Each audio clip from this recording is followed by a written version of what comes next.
Assalamualaikum warahmatullahi wabarakatuh. Saya dari kelompok 3 akan mempresentasikan sebuah materi quality concept. Yang di sini di mana saya mempunyai anggota yaitu saya sendiri sebagai Dimas Kenori, lalu ada Lara Dwi Cinta, ada Muhammad Gilang Sandra, Muhammad Ruby Faiz dan Risyanda Jaya Barana. Oke, sebelum kita mulai, tentunya kita akan memperkenalkan definisi dari quality concept itu tersendiri. Oke, langsung kita masuk ke slide-nya.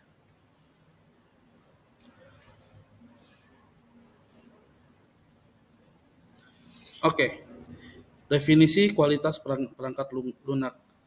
Kualitas perangkat lunak mengacu pada sejauh mana perangkat lunak memenuhi persyaratan dan ekspektasi penggunaan serta memenuhi standar yang ditetapkan. Kualitas perangkat lunak melibatkan aspek-aspek seperti kendala, kinerja, keamanan, kemudahan, penggunaan, dan sesuai fungsional. Nah, di sini ada konsep kualitas yang sering digunakan dalam pengantar rekayasa perangkat lunak. Di antaranya itu adalah satu, fungsionalitas atau functionality. Ini mengacu pada kemampuan perangkat lunak untuk memenuhi persyaratan dan tujuan yang ditetapkan. Ini mencakup pengembangan fitur yang tepat dan implementasi fungsionalitas yang diharapkan oleh pengguna. Lalu ada kendala atau reliability, kemampuan perangkat lunak untuk melakukan tugasnya dengan benar dan konsisten dalam jangka waktu tertentu, dikenal sebagai keandalan. Keandalan mencakup elemen seperti stabilitas operasional, ketahanan terhadap kesalahan, dan kemampuan pemulihan serta kegagalan. Nah, lalu yang poin ketiga ada efisiensi atau efisiensi juga, termasuk perangkat lunak yang efisien dan dapat memanfaatkan sumber daya secara efektif seperti memori, pemrosesan, dan waktu respon.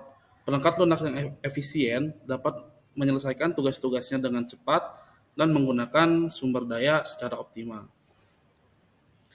Lalu di poin berikutnya ada keterbacaan atau readability, atau yang secara definisikan perangkat lunak harus mudah dibaca dan dipahami oleh pengembang lain. Ini membuat pemeliharaan dan pengembangan perangkat lunak lebih mudah di masa depan. Lalu ada kehandalan, maintainability.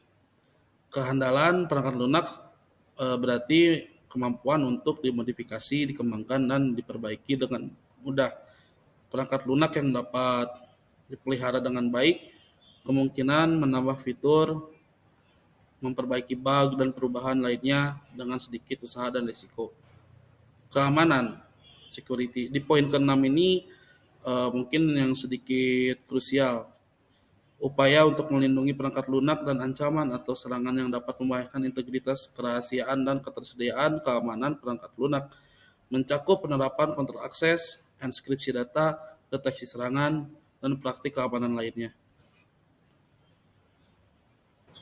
Saya Rucinta Hendrawan akan melanjutkan presentasi ke slide selanjutnya.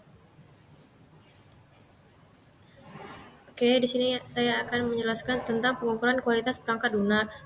Metrik kualitas menggunakan metrik kualitas seperti tingkat kegagalan per jam, waktu tanggapan, dan jumlah bug yang ditemukan untuk mengukur kualitas perangkat lunak itu sendiri. Kemudian ada uji kualitas, itu melakukan pengujian perangkat lunak untuk mengidentifikasi kelemahan dan cacat yang dapat mempengaruhi kualitasnya. Kemudian ada kuesioner pengguna, itu mengumpulkan masukan dari pengguna perangkat lunak melalui survei atau kuesioner untuk mengevaluasi kepuasan pengguna dan persepsi tentang kualitas perangkat lunak. Kemudian ada model kualitas perangkat lunak. Di sini adalah model waterfall. Model waterfall sendiri, pengendalian kualitasnya itu dalam model waterfall, pengendalian kualitas terjadi pada tahap pengujian. Pengujian perangkat lunak dilakukan untuk memastikan bahwa perangkat lunak memenuhi persyaratan dan spesifikasi yang telah ditetapkan.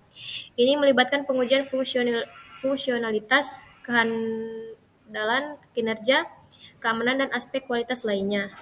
Yang kedua, ada pemantauan dan pelaporan. Selama pengembangan perangkat lunak, dalam model waterfall, penting untuk memantau kemajuan pengembangan dan kualitas perangkat lunak. Tim pengembang perlu secara teratur melaporkan status pengembangan, hasil pengujian, dan masalah yang ditemukan kepada stakeholder terkait. Yang ketiga ada dokumentasi. Dokumentasi ini diperlukan yang rinci dan menyeluruh. Dokumentasi kualitas perangkat lunak termasuk spesifikasi persyaratan desain sistem, skenario pengujian, hasil pengujian, dan dokumen-dokumen lain yang terkait dengan pengembangan dan pengendalian kualitas. Yang keempat, perbaikan dan pemeliharaan. Setelah perangkat lunak disampaikan, tim pengembang harus merespons umpan balik pengguna dan melakukan perbaikan atau pemeliharaan terkait kualitas perangkat lunak itu sendiri. Hal ini bisa melibatkan perbaikan bug, meningkatkan kinerja, penambahan fitur, atau perbaikan keamanan. Oke, nama saya Muhammad Gilang Chandra Wisesa. Di sini saya akan melanjutkan materi dari Lara, yaitu model model spiral. Modelnya seperti ini. Nah, identifikasi risiko. Tahap pertama dalam model spiral adalah identifikasi risiko. Tim pengembang mengidentifikasi risiko yang berkaitan dengan pengembangan perangkat lunak, seperti risiko teknis, risiko kebutuhan, atau risiko manajemen. Risiko ini kemudian dianalisis dan diprioritaskan berdasarkan dampak dan probabilitasnya. Kemudian ada perencanaan. Setelah identifikasi risiko, tahap perencanaan dilakukan. Tim pengembang merencanakan pengujian berdasarkan risiko yang telah diidentifikasi sebelumnya.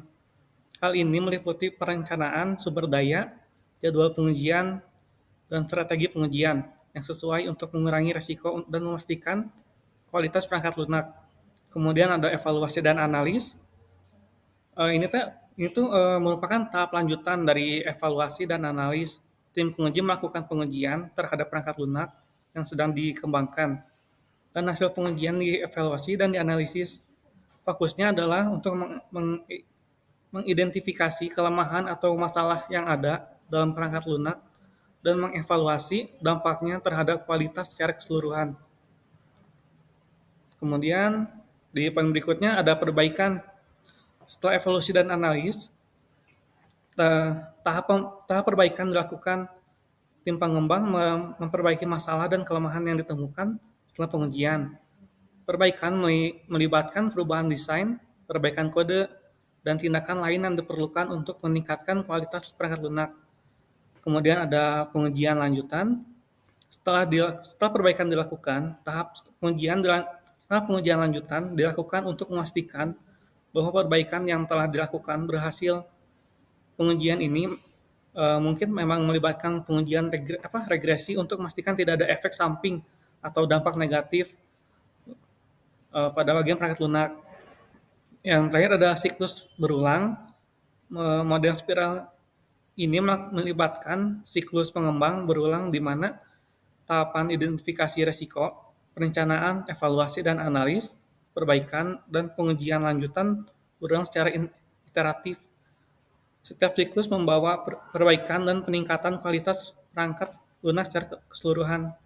Oke. Halo, saya Risyad Jayabarana. Saya di sini akan melanjutkan materi yang sudah Gilang jelaskan. Jadi ada model Agile atau Agile. Nah, kita next saja. Nah, perencanaan kualitas. Pada awal proyek Agile, tim pengembang bersama tim pengujian berpartisipasi dalam perencanaan kualitas. Mereka berdiskusi dan merumuskan strategi pengujian yang sesuai untuk proyek tersebut. Perencanaan kualitas meliputi identifikasi skenario pengujian, pemilihan metode pengujian yang cocok, alokasi sumber daya pengujian, dan penempatan kriteria kelulusan. Yang kedua, ada pengujian selama sprint, yaitu dalam Agile menggunakan pengujian dilakukan secara terus-menerus sepanjang siklus pengembangan. Tim pengujian berkolaborasi dengan tim pengembang untuk menguji perangkat lunak yang dikembangkan dalam setiap sprint. Fokus pengujian adalah untuk memvalidasi fitur yang dikembangkan, menemukan bug atau masalah, dan memastikan bahwa perangkat lunak memenuhi persyaratan fungsional dan non-fungsional. Nah, yang ketiga ada otomatisasi pengujian. Agile atau Agile mendorong penggunaan otomatisasi pengujian untuk meningkatkan efisiensi dan kecepatan pengujian. Tim pengujian menggunakan alat otomatisasi untuk melakukan pengujian fungsional, pengujian regresi, pengujian integrasi, dan pengujian lainnya. Otomatisasi pengujian membantu dalam pengulangan pengujian secara cepat dan membebaskan waktu dan sumber daya manusia untuk aktivitas pengujian yang lebih kompleks. Nah, yang keempat ada kolaborasi dan komunikasi, yaitu model kualitas Agile atau Agile mengedepankan kolaborasi dan komunikasi yang erat antara tim pengembang dan tim pengujian. Tim pengujian terlibat dalam semua tahap pengembangan, berbagi masukan dan umpan balik dengan tim pengembang, serta bekerjasama untuk memastikan kualitas perangkat lunak. Komunikasi yang efektif memungkinkan tim untuk mengatasi perubahan, memperbaiki masalah secara cepat, dan mengambil keputusan yang tepat. Yang kelima, ada pemantauan kualitas. Dalam Agile atau Agile, pemantauan kualitas terjadi secara terus-menerus. Tim pengujian memantau dan melacak metrik kualitas seperti cakupan pengujian, tingkat kecacatan, kepuasan pengguna, dan metrik lainnya. Pemantauan ini membantu dalam pemahaman terhadap kualitas perangkat lunak dan memungkinkan tim untuk mengambil tindakan korektif jika diperlukan. Nah, di sini juga ada peningkatan kualitas perangkat lunak. Yang satu ada praktik pengembangan yang baik. Itu mengikuti praktik pengembangan perangkat lunak yang terbaik seperti pemrograman yang baik, pengujian yang cermat, dan kolaborasi yang efektif antara tim. Yang kedua ada pengelolaan risiko, mengidentifikasi dan mengelola risiko yang dapat mempengaruhi kualitas perangkat lunak seperti risiko keamanan, risiko kinerja, dan risiko keandalan. Yang ketiga ada umpan balik pengguna. Menggunakan umpan balik dari pengguna perangkat lunak untuk memperbaiki masalah, mengidentifikasi kebutuhan baru, dan meningkatkan kualitas perangkat lunak secara keseluruhan.